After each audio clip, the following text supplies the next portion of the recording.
지혜는 놀라서 꿈에서 깨어나 무리를 이끌고 신사에서 꿈속에 신모가 앉았던 자리를 봐서 황금 160냥을 얻어 수료하였다. 이는 모두 신모가 알려준 대로 했기 때문입니다. 그 사적은 남아있으나 법당은 폐지되었다 이런 얘기죠. 법사는 폐지되었다. 신무는 본래 중국 황실의 딸로서 이름은 사소이다. 일찍이 신선술의 술법을 터득하여 신라에 들어와 머물면서 오랫동안 돌아가지 않자 황제가 솔개의 발목에 솔개의 발목에 편지를 매달아 보냈다. 이 솔개가 멈추는 곳에 집을 지어라. 황제 딸 사소가 편지를 받고 솔개를 놓아주자 날아다니다가 이 산에 와 멈췄다. 마침내 와서 집을 짓고 지선, 땅이 신성이 되었으므로 이 산을 서연산이라고 부르게 되었다. 연자가 제비연자. 신무는 오랫동안 이 산에 살면서 나라를 지켰는데 신령스럽고 이상한 일이 아주 많았다. 나라가 세워진 이후로 항상 삼사의 하나가 되었는데 그 차례는 여러 산천 제사의 윗자리를 차지한다. 제54대 경명은 매사냥을 좋아하는데 나 얘기는 여기까지 합시다. 여기는 그 다음에는 이제 더 나오는 내용이 없고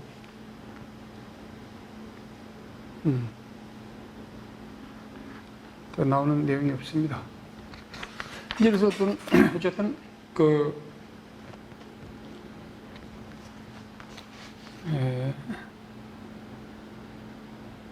삼계 결혼에 대한 얘기는 다 지나가는데 여기 마지막에 감통 제7에 경흥우성조를 보면은 그 경흥우성조하고 효선 제9 대성효 2세 부모 신문왕조 6년회가 나오는데 이 6년회도 이제 같은 내용의 이제 것으로 보면 돼요. 그래서 524쪽하고 575쪽 보고 그 다음에 좀 시간이 좀 나오면은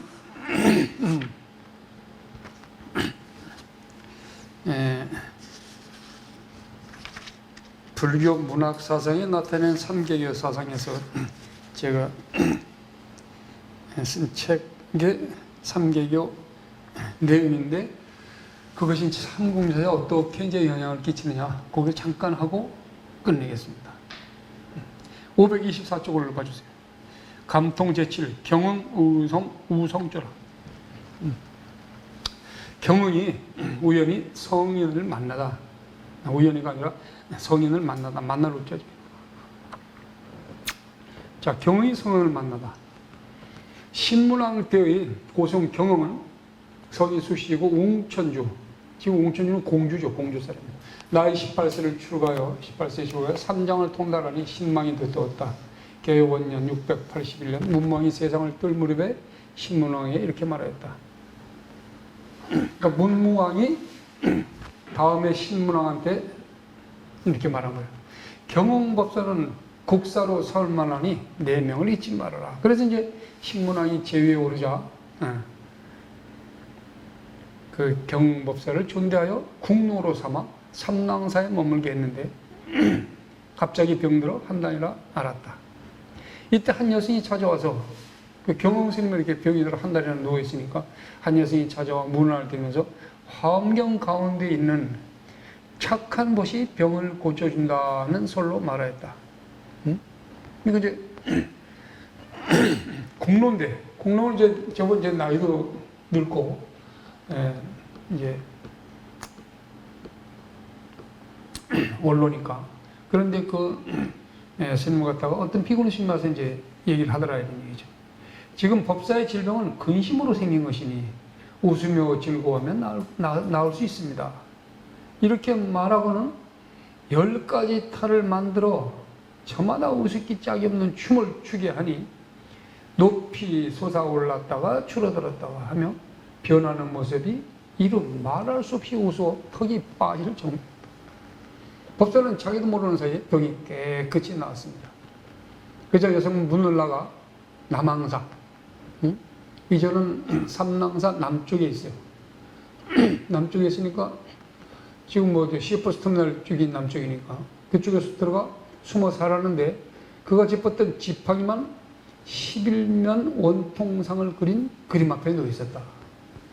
그러니까 11면 관세음보살이 이제 화신이다 이런 얘기죠. 자, 어느 날 경의 궁궐로 들어가려 하여 따르는 자들이 미리 동쪽 대문 밖에서 준비를 하였는데 말과 안장이 매우 화려하고 신발과 갓도 매우 성대하였으므로 길 가던 사람들이 모두 두려워하며 물러났다. 이때 행색이 초라한 거사 혹은 뭐 걸승 혹은 사문이라고 하니까 걸승이잖아요. 초라한 사문이면 걸승이다. 걸승이 손에는 지팡이를 쥐고 등에는 광주를 쥐고서 하마대 위에서 쉬고 있는데, 하마대는 거는 이제 어디 저리는 뭐 궁궐로 들어가려면 이제 말에서 내려라 하는 게 비석이 있죠. 거기서 이제 말에서 내려서 걸어가는 게 하마대라. 여기는 뭐 말에서 내릴 때 밟는 돌이다 이렇게 나와 있는데 그런 해석도 있는가 봅니다. 있는가 봅니다. 한마대 위에서 쉬고 있는데 광주리 안을 들여다보니 마른 물고기가 있었다. 동태죠, 명태. 많은 물고기가 걸망 밖으로 삐죽이 나왔으니까 따르는 자가 꾸짖었어요. 당신은 중으로서 어째 이렇게 계율에 어긋나는 물건을 지고 다니는가? 그랬더니 걸승이 말하였습니다. 양쪽 다리 사이에 산 고기를 끼고 있는 것에 비하면 등에 말린 물고기를 지고 다니는 것이 무엇이 그렇게 혐오스러운 일인가? 그렇게 말을 마치고는 일어나 나가버렸습니다. 근데 경호는 문을 나서다가 그 말을 듣고는 사람을 시켜 따르게 했습니다.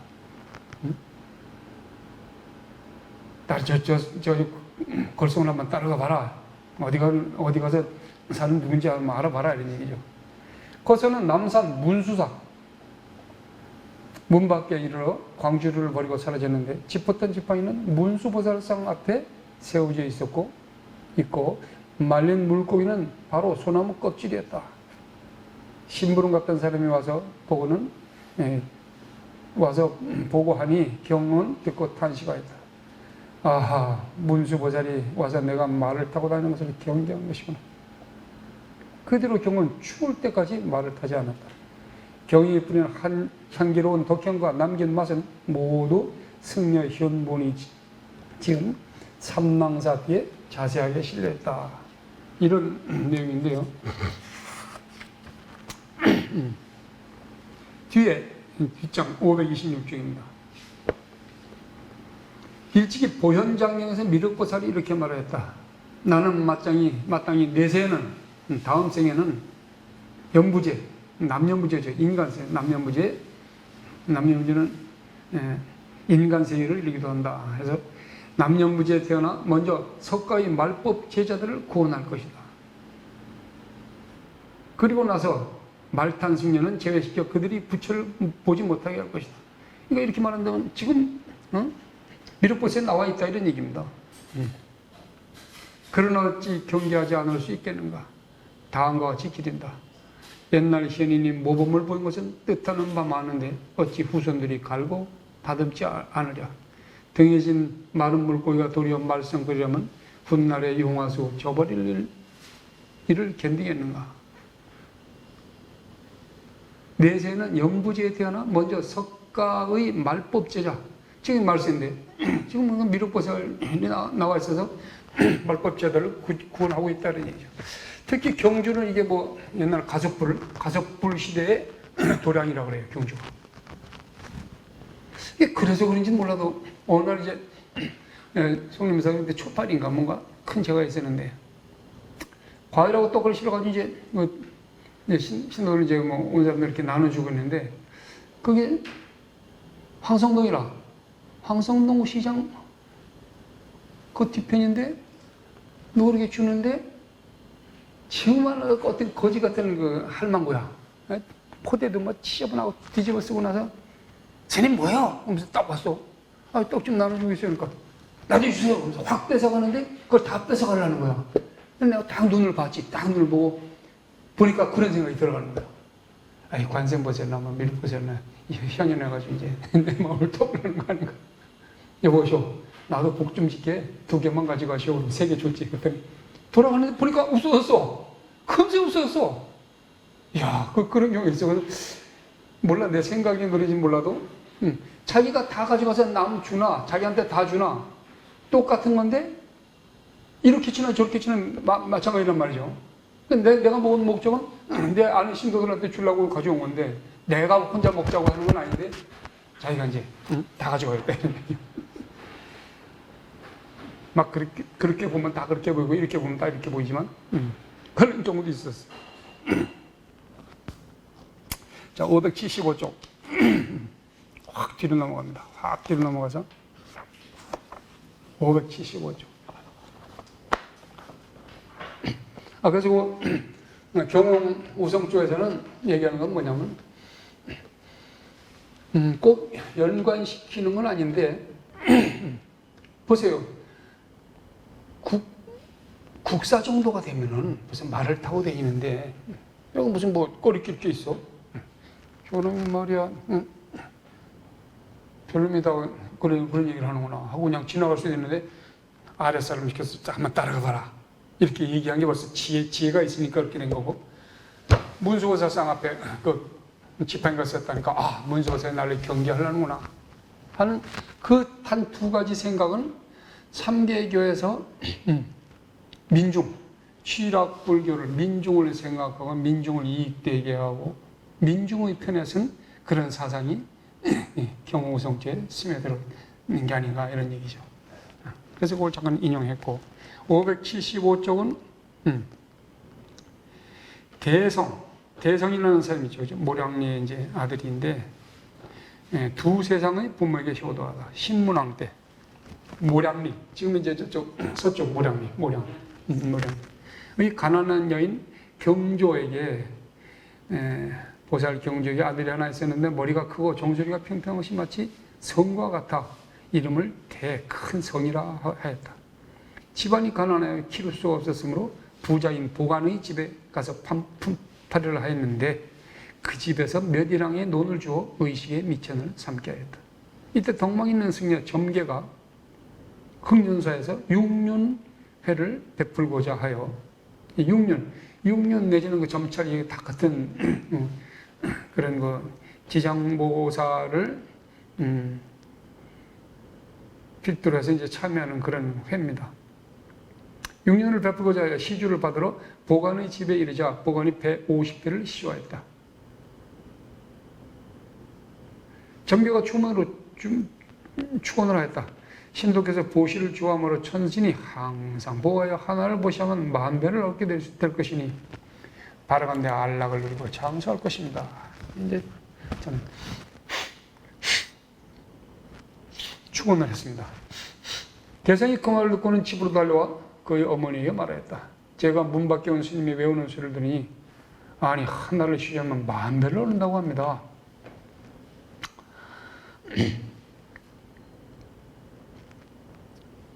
생각해보면 저는 전생에 좋은 일을 한 것이 없어 지금 이렇게 가난한 것입니다. 이제 또 시주를 하지 않는다면, 못한다면 오는 세상에는 더욱 가난할 것입니다.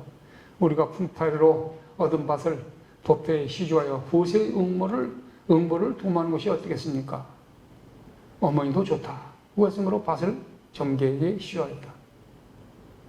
야, 이거 그렇게 아들이 하는 걸 어머니도 좋다. 네 뜻대로 해라. 이렇게 선뜻. 그런데 퇴생이 얼마 있다고 죽었어요. 그러면 평상시에 요즘 같으면 그게 다 쓸데없는 일이다. 원망하고 한탄하고 후회했을지도 모른다, 이런 거지. 그날 밤 근데 나라의 재상 김물량의 집에 하늘에서 외치는 소리가 들렸다. 모량리의 대성이라는 아이가 이제 너희 집에 태어나려고 한다. 재상, 신라의 재상 김물량의 집에서 이제 그런 소리가 난단 말이에요. 집안 사람들이 깜짝 놀란 모량리의 사람을 보내 조사해보니 과연 대성이 과연 죽었다고 하는데, 하늘에서 소리가 들리는 날과 같은 때였다. 죽자마자 그냥 태어난 거예요. 태어나려고 한다. 김물량의 부인이 임신하여 아들을 낳았는데 왼쪽 주먹을 펴지 않고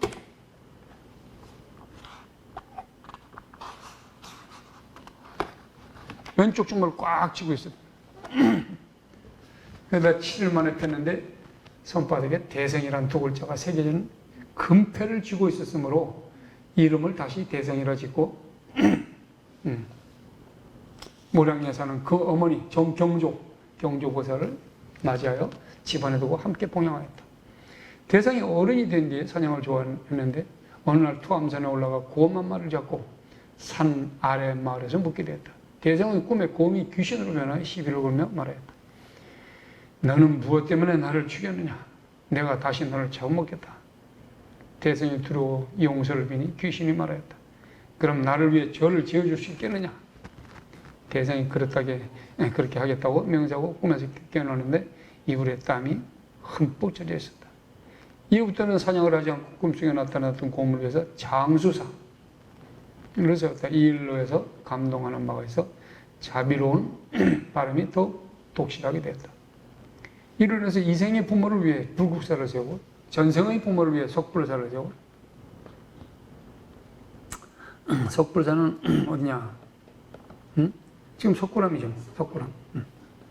그래서 신림과 표은 두 성에게 각각 절에 머물도록 부탁하였다. 대성은 아름다고 큰 불상을 세워 길러준 부모의 노고에 보답했으니 한 몸으로 전세와 현세의 두 부모에게 효도한 것이다. 이것은 옛날에도 듣기 어려운 일로서 과인이 시주를 잘한 징험을 어찌 믿지 않을 수 있겠는가. 이런 얘기를 보면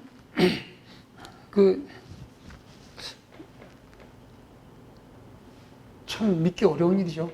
한마디로 믿기 어려운 일이지만 그럴 수도 있겠다. 그럴 수도 있겠다 하는 생각이 들어갑니다. 제가 한번 이건 또 다른 얘기인데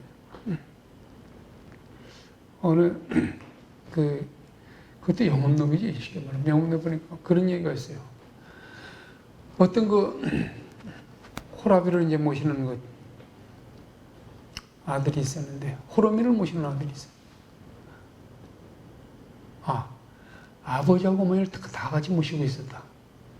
지금 생각해 보니까. 그런데 이제 매일 사냥을 해서 이제 연명을 해가고 있는 거예요. 사냥을. 근데 어느 날은 숲속에 들어서 이제 동물을 잡으려고 하는데 마침 그 나라에서 왕이 신하들하고 이제 수렵을 나갔어요. 사냥을 또 나갔어. 그러다가 부시럭부시럭 하는 소리가 들리니까 화살을 쏘는데 그 아들이 맞은 거지. 맞아 죽어오는데 죽어가면서 자기가 죽으면 어떡하냔 말이야. 너 부모님은 꿈쩍으시니 뭐 죽은 거죠.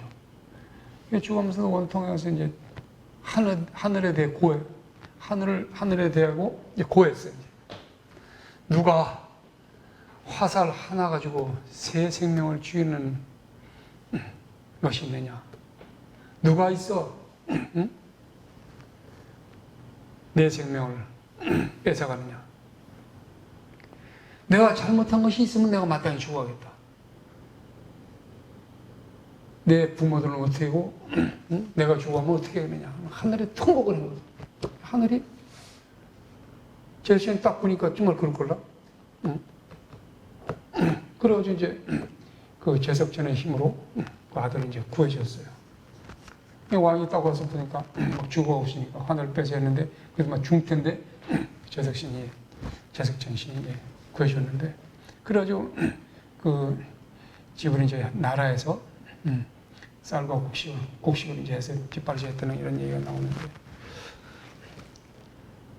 그때 생각은 정말 참 깨끗이만 살고 올바르게만 살면 하늘이 아는구나 다. 그런 생각을 한 적도 있었습니다. 자, 조금 이제 점찰도 이제 지나갔고 다 지나갔는데 이러한 사상들이 왜 그럼 삼국유사에는 그렇게 적나라하게 들어와서 이것이 3개교 사상이다 라고 표방을 하지 못했느냐, 그런 얘기죠. 그래서 제가 마지막 시간에 어떤 내용을 좀 결론적으로 얘기를 해 올릴까 하다가 이렇게 잠깐 썼어요. 썼는데 이제 삼국유사에서, 우리가 지금 삼국유사를 보고 있는데, 삼국유사에 있어서 3개교의 흔적은 일단 삼국유사뿐만이 아니라 고대 소설, 중국의 고대 소설 명목이라는 소설이 있어요. 일본은 또 영리기, 일본 영엄, 원 제목이 일본 영엄 소설 영리인가 그런 소설인데, 일본의 고대 소설은 영이기를 통해서도 면밀히 전파가 되고 있습니다. 그러니까 탄압을 하면 할수록 이것이 그냥 끝나는 게 아니라 에코머니 걸고 없어지는 게 아니라 좋은 사상들은 민중을 파고들어서 문학이든 미술사든 음악이든 이렇게 이제 옆으로 이제 탁 들어서 지하조직으로 숨는다 이런 얘기죠. 그래서 그런 중국의 고대소설 명복이 일본의 고대소설 영리계를 통해서도 면밀히 전파되고 있는데, 이러한 3개교의 사상을 불교 문학 사상사를 통해서 그 흔적을 연구한 것도 3개교 사상 연구가 유일하다 이런 얘기죠. 근데 그것도 우연히 보다 보니까 명복이는 이 3개교에 나와요. 근데 영리기는 안 나와. 근데 내 생각에 우리나라에서는 전혀 없는데 그럼 일본에 있나? 그리고 찾아보니까 행기 스님을 위시로 해서 그런 움직임이 들어가는 거예요.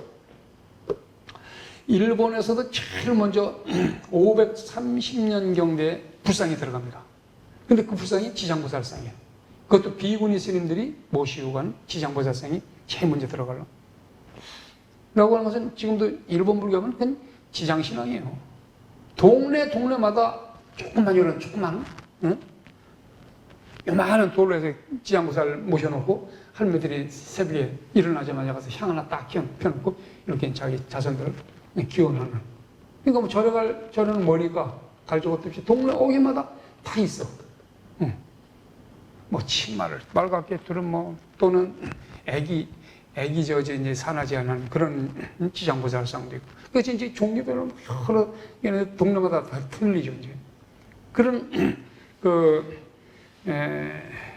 자치가 있어서 찾다 보니까 일본 영리에서도 그런 얘기가 나오고, 일본 영리에서 나오는 얘기는 행계 스님으로 비롯해서 이제 그렇게 전파된 그런 흔적들이 나오더라 이런 얘기죠.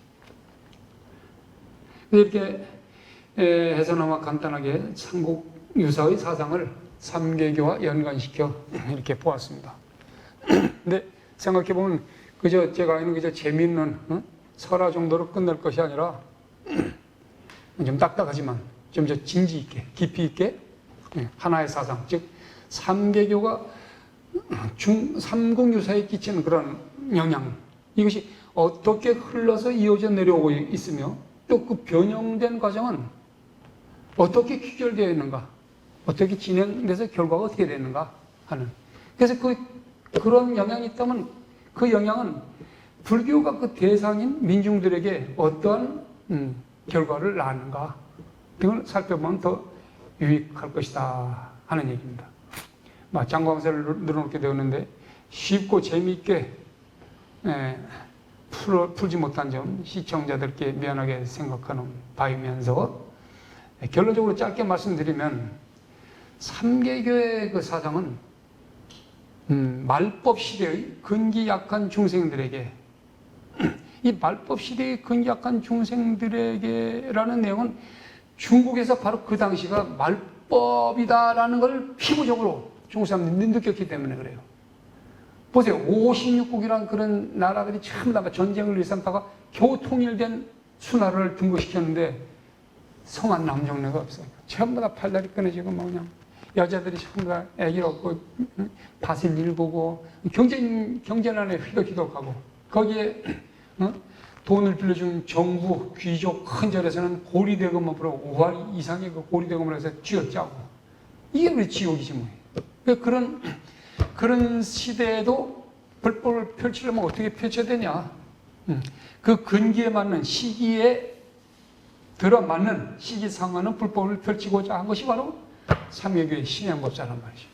그리고 민중을 위해서 온갖 복전의 힘, 복전의 힘을 사용하여 취락 불교를 주장하게 된다. 그러한 사상의 밑바탕에 지장 사상을 깔고 있는 거예요. 지장 사상이라면 가능하다. 그 지장 땅에서 생길 때마다 걷어들이잖아요. 잉태시키고 걷어들이고 또 길러 먹이고 하는 그런 사상들이 지장 사상이니까 그걸 깔고 있고, 그것은 점찰고는 복전 사상이죠. 특히 이제 원광법사가 점찰고를 들어와서 이렇게 개조직식으로 경제적인 혜택을 나눠준 것으로부터 우리나라는 시작됐으니까. 그런 복전 사상 및 그 행법은 이제 정찰 행법. 앞에가 답답해. 어떻게 펼쳐나가야 될지. 그러니까 자기의 그 죄업을 참여하고 발전시키면서 미륵보살로, 지장보살로 미륵보살로 이어가서 성불하는 그날까지 행법으로 이어졌으면, 그로써 세원사찰이 금산사, 법주사, 동화사로서 실제로 삼국유사에서 면면하게 이어져 내려온 것을 기억해 주시면 감사하겠습니다 하는 얘기입니다. 그동안 시청해서 감사합니다 하고 이제 인사를 드렸고요. 이건 이제 끝났고,